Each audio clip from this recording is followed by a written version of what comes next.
Don't tell us these laws are about strengthening our elections. Shortening the early vote doesn't strengthen our elections. Limiting the number of drop boxes doesn't strengthen our elections. Criminalizing food and water to voters doesn't strengthen our elections. These laws are about one thing and one thing alone: making it harder for Americans to vote. They are reprehensible in my judgment. They are anti-democratic in the judgment of most.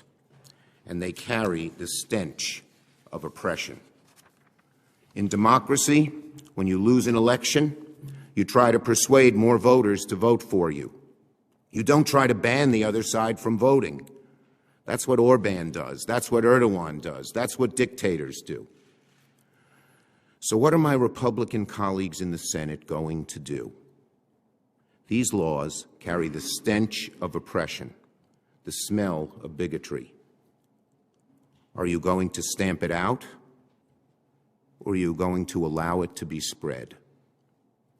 I plead with my Republican colleagues, think twice.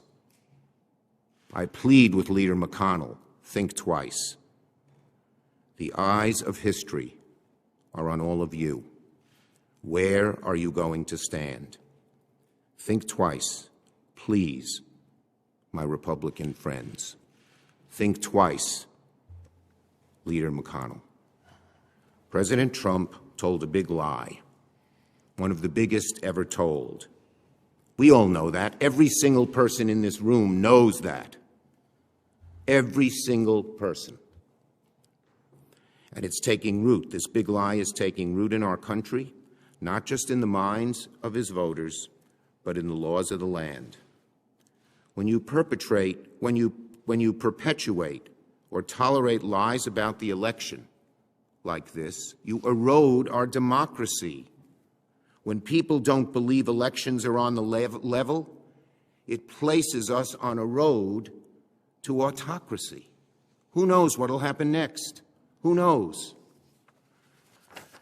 This is a sad and dark moment, I must say, for the Republican Party.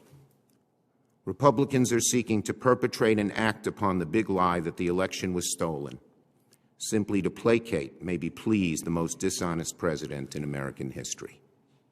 And unfortunately, the big lie is spreading like a cancer among Republicans. It's enveloping and consuming the Republican Party in both houses of Congress. Down the hall from us, House Republicans are plotting the demotion of a Republican member for the crime of repeating the truth, that Joe Biden is the President of the United States and that Donald Trump is lying. Liz Cheney spoke truth to power, and for that, she is being fired.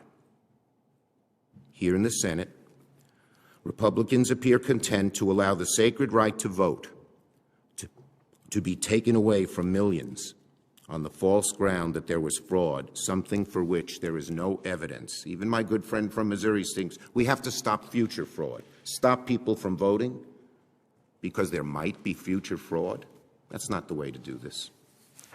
Every Republican in this room knows Joe Biden won the election fair and square. Everyone. Everyone knows that Donald Trump perpetrated the big lie.